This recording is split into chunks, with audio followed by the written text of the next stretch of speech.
एक इंपॉर्टेंट जानकारी जो आपको आज के सेशन में सबसे ज्यादा जरूरी है, जो पता होनी चाहिए, दैट इज भारत की जनगणना में जो देरी हो रही है उसके क्या मायने हैं। आइए आज के सेशन में डिस्कस करते हैं। क्यों डिस्कस किए जा रही है, मैं आपको इसके पीछे की वजह बताता हूं। आपको कुछ दिनों पूर्व याद होगा, लगभग 1 महीने पहले 24 अप्रैल के दिन हमने एक सेशन किया था। यूनाइटेड नेशंस के department of economics and social affair के द्वारा एक जानकारी दी गई थी, जिसमें यह कहा गया था कि India overtakes China as the world most populous country. 24 अप्रैल 2023 को भारत को दुनिया का नंबर 1 सबसे ज्यादा जनसंख्या वाला देश यूएन ने डिक्लेयर कर दिया था। हमने 20 अप्रैल को ही इस पर एक सेशन कर लिया था। हमने बताया था कि भारत ने चीन की पॉपुलेशन को क्रॉस कर दिया है और हम दुनिया के अंदर सबसे अधिक जनसंख्या वाले लोग बन चुके हैं। ठीक है, यूनाइटेड नेशंस ने तो यह काम कर दिया, लेकिन मुसीबत यह है कि भारत में इस साल नहीं अपितु 2021 में होने वाली जनगणना अभी तक नहीं हो पाई है। 2021 गया, 22 गया, 23 भी जा रहा है, कोई भी यहां पर कोई खबर ही नहीं है। आप सबको मालूम है कि 1881 के बाद से लगातार हर 10 साल के अंदर जनगणना होती आई है। कितने लोग हैं, किस घर में रहते हैं, कौन सी किस प्रकार के वस्त्र पहनते हैं, ये सब जानकारी, मतलब जो भी उनकी निजी जानकारियां हैं, किस प्रकार का खान पान है, किस प्रकार की वेशभूषा है, किस सांस्कृतिक विचारधारा से हैं, जो भी सरकार को जरूरी लगता है वैसे तथ्य जुटाए जा सकते हैं। मतलब इतने बड़े लेवल के ऊपर मतलब जनगणना होती है, वो 10 साल से नहीं हुई, लेकिन अब उसमें 2 साल और जुड़ गए। 21 के बाद 22 गया, 23 गया, अभी तक जनगणना नहीं हो रही है। तो बड़ा सवाल यह है कि जनगणना ना होने के नुकसान क्या होते हैं, सरकार जनगणना क्यों नहीं कर रही है, जबकि यूएन ने डेटा दिया है। वो हो सकता है कि उनके द्वारा कैलकुलेटेड डेटा हो जो कि एल्गोरिदम पर बेस्ड हो। एल्गोरिदम से मतलब वो ये कैलकुलेशन करके चलते हैं कि 24 घंटे में इतने लोग पैदा हो रहे हैं, तो एक दिन में मतलब 1 महीने में इतने पैदा हो जाएंगे, 6 महीने में इतने, 1 साल में इतने। उस कैलकुलेशन के आधार पर यूएन ने डेटा दिया है। ओरिजिनल डेटा तो जब भारत सरकार जुटाएगी तभी जाकर बाहर निकलेगा। तो भारत की जनगणना में ये देरी क्यों हो रही है, इसके क्या परिणाम हो सकते हैं, क्या करना चाहिए, सभी बातें आज के सेशन में की जाएंगी। ठीक है, जैसा कि आप सभी जानते हैं कि डिले इन सेशंस क्यों हो रहा है, तो आपको ध्यान हो कि हर वर्ष मतलब 1881 के बाद से हर 10 साल के अंदर सेंसस होता है। जिस वर्ष सेंसस होना होता है उससे 2 वर्ष पहले ही तैयारियां शुरू हो जाती हैं, नोटिफिकेशन वगैरह जारी हो जाता है। 2019 में 2021 के सेंसस का नोटिफिकेशन जारी कर दिया गया था। नोटिफिकेशन जब जारी हुआ तो ऐसी स्थिति के अंदर जनवरी 2020 में एडमिनिस्ट्रेटिव बाउंड्रीज को फ्रीज कर दिया गया था। मतलब जब नोटिफिकेशन आउट होता है ना, कि जैसे अपने होता है ना, चुनाव जब होने वाले होते हैं तो उसके बाद में सभी प्रकार की आचार संहिताएं लग जाती हैं, आचार संहिता अनाउंसमेंट, डेट अनाउंसमेंट के साथ ही। ऐसे ही जब नोटिफिकेशन आउट होता है ना, उसका मतलब होता है कि अब जनगणना कैसे की जाएगी, किसी कस्बे में आबादी कितनी है, शहर में आबादी कितनी है, जिले में आबादी कितनी है, राज्य में कितनी है, तो एडमिनिस्ट्रेटिव बाउंड्रीज फ्रीज कर दी जाती हैं। मतलब ये होता है कि नोटिफिकेशन आउट, तो अब आप लोगों को किसी भी प्रकार से कोई भी फेरबदल नहीं करना है। जैसे मान लीजिए राजस्थान की हम बात करें, तो राजस्थान की बात के अंदर क्या हो रहा है कि राजस्थान में हाल ही के अंदर नए जिले बनाए गए हैं। तो नए जिले जैसे बनाए गए हैं, अगर ये नोटिफिकेशन आउट हुआ होता और ये वर्किंग में होता, जनगणना चल रही होती, तो नए जिले अनाउंस तो हो जाते, लेकिन बाउंड्री डिवाइड नहीं हो पाती। उम्मीद है आप इस बात को समझ रहे हो। कहने का अर्थ क्या है, कहने का अर्थ सिंपल है कि जब भी हम इस प्रकार की परिभाषाएं डिस्कस कर रहे हैं आपसे कि नोटिफिकेशन आउट हुआ, नोटिफिकेशन के बाद में बाउंड्री फ्रीज कर दी गई जनवरी के अंदर। आप मार्च में देख रहे हैं, जनवरी के अंदर यह कह दिया गया कि हाँ भाई अब सभी लोग निर्धारित कर लें, कोई भी जिला परिवर्तित नहीं होगा, कोई भी राज्य परिवर्तित नहीं होगा। ठीक है, लेकिन फिर अचानक कोरोना की लहर चलने लगती है और इनडेफिनिट टाइम के लिए सेंसस को पोस्टपोन कर दिया जाता है कि नहीं भाई अभी हम जनगणना नहीं करेंगे, क्योंकि कोरोना काल आ गया था। फिर दिसंबर 2020 में और दिसंबर 2021 में ये जो फ्रीज ऑफ एडमिनिस्ट्रेटिव बाउंड्रीज है, इसे एक्सटेंड कर दिया गया कि नहीं भाई अभी नहीं फ्रीज करना है। चलता गया चलता गया चलता गया, और अभी तक भी आदेश यह दिया गया है कि अगले का मतलब यह हुआ कि जब तक दूसरा आदेश ना आ जाए तब तक एडमिनिस्ट्रेटिव बाउंड्रीज पर कोई फ्रीजमेंट नहीं है। यहां पर देख सकते हैं सितंबर 2023 से पहले जनगणना नहीं हो पाएगी, क्योंकि अल्टीमेटली अगर आपको जनगणना करनी है पहले एडमिनिस्ट्रेटिव बाउंड्रीज फ्रीज करनी होती है, उसका अनाउंसमेंट करना होता है, और अभी उसकी कोई संभावना नहीं है। और सामान्यतया देश में जनगणना जब भी हुई है तो फरवरी से लेकर के अप्रैल के बीच में हुई है। अब आपके दिमाग में एक बेसिक सा सवाल बनेगा, क्या देश में जनगणना को लेकर कोई कानून है क्या सर, कि इस कानून के तहत जनगणना की जाती है?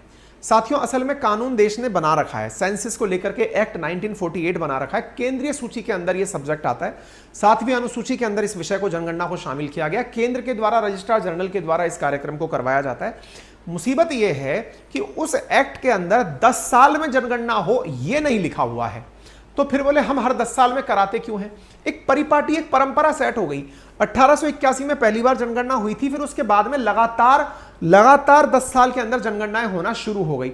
तो ये जो 1881 के बाद में हर 10 साल की जो परिपाटी है ना, ये परिपाटी की तरह से ही चली आ रही है। तो इस वजह से सरकार के ऊपर कोई संवैधानिक ऑब्लिगेशन नहीं है कि वो सेंसस करवा के माने।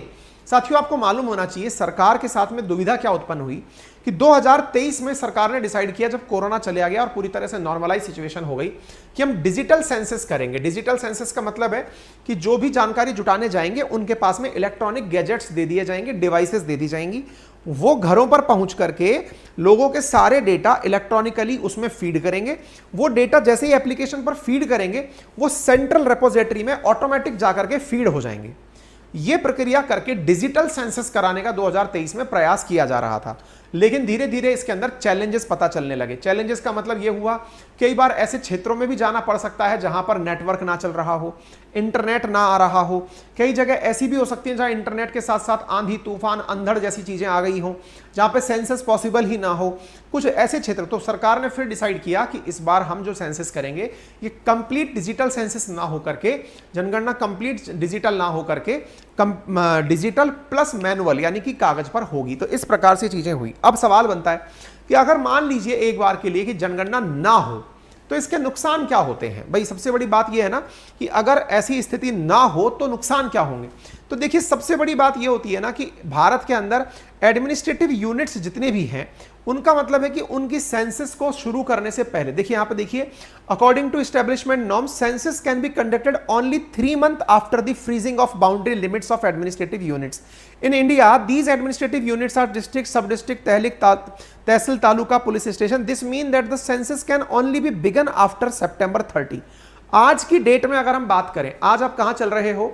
आज मई में चल रहे हो।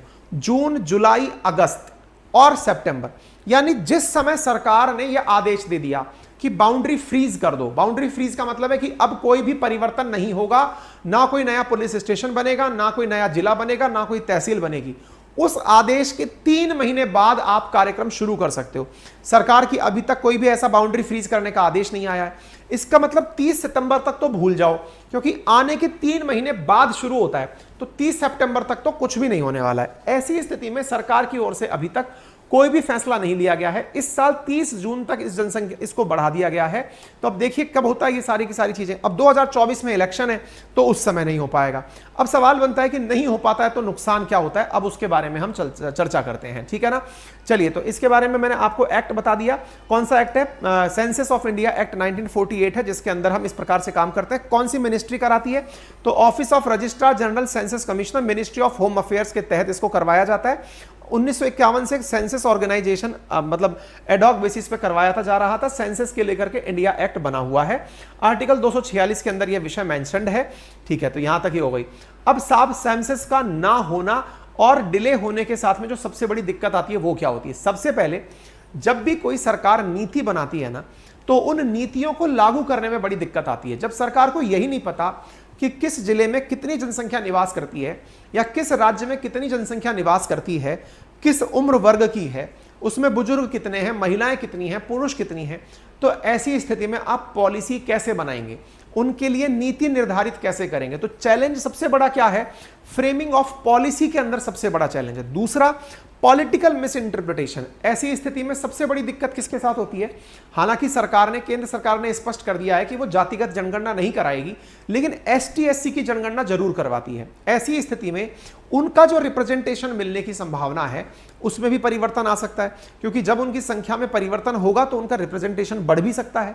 ऐसी स्थिति के अंदर सरकार के द्वारा जनगणना में जो देरी की जा रही है उसके बड़े नुकसानों के अंदर यह बड़ा नुकसान है। तीसरा, आप में से कई बार आपने देखा होगा कि बहुत सारे माइग्रेटरी वर्कर्स होते हैं जो एक जगह से दूसरी जगह जॉब करने जाते हैं। जॉब करने गए लोग कितने हैं, सरकार के पास कोई डेटा ही नहीं है, क्योंकि माइग्रेंट्स वर्कर्स का कोई डेटा इकट्ठा किया ही नहीं गया है। ये भी जनगणना से ही निकल कर आता है। जब सरकारों के द्वारा घर घर में सर्वे करवाए जाते हैं तब पता चलता है कि कौन कहां से आकर के काम कर रहा है। तो माइग्रेंट वर्कर्स का भी उसी से अंदाजा चलता है। ऐसी स्थिति में ये जितनी भी मुसीबतें आ रही हैं, इन सबको करना बहुत ज़्यादा ज़रूरी है। अगर जनगणना समय पर नहीं होगी तो पॉलिसी इंप्लीमेंटेशन में दिक्कत आएगी। जो लोग हैं जो कि मतलब अपेक्षित हैं सरकारी पॉलिसीज के लिए, बहुत ज़्यादा मतलब एक तरह से निर्भर हैं, उनको पॉलिसी इंप्लीमेंटेशन की चैलेंजेस से बहुत सारा नुकसान होगा। माइग्रेंट लेबर के बारे में सरकार के द्वारा जल्दी नीतियां नहीं बन पाएंगी। ठीक है, इसके फायदे हमको क्या मिलते हैं अगर जनगणना होती है? सबसे आसान फायदा होता है कि हमें एक ऑथेंटिक डेटा मिल जाता है। अभी हम यूएन के डेटा पर चल रहे हैं कि इंडिया की पॉपुलेशन नंबर 1 हो गई है। हमारे पास कोई अपना डेटा नहीं है, मतलब डोर टू डोर कंप्लीट किया हुआ डेटा हमारे पास नहीं है जिससे हमें पता चले। दूसरा, डिमार्केशन आसान हो जाता है। सरकार के द्वारा जिन्हें सहायता देनी है, अनुदान देना है, वो आसानी से इंप्लीमेंट हो जाता है। ये सारी चीजें हैं जो टाइमली बेनिफिट के रूप में निकल करके आती हैं। ठीक है ना, उम्मीद है आपको ये बात समझ में। क्या जातीय जनगणना होगी? नहीं, बिहार के अंदर जातीय जनगणना शुरू हो चुकी है, लेकिन सरकार के द्वारा, केंद्र सरकार के द्वारा जातीय जनगणना की मना की हुई है। ठीक है, भारत के अंदर पहली रेगुलर आजाद भारत के अंदर 1951 से शुरू हुई थी। उम्मीद है आप सभी जानकारी को ये समझ में आ जाए। ठीक है, फिलहाल के लिए इतना ही। अपना ख्याल रखें, बड़ों का सम्मान करें, छोटों को प्यार दें, अपना व्यक्तित्व इस प्रकार से विकसित करें कि महिलाएं आपके साथ सुरक्षित और सम्मानित महसूस करें। धन्यवाद।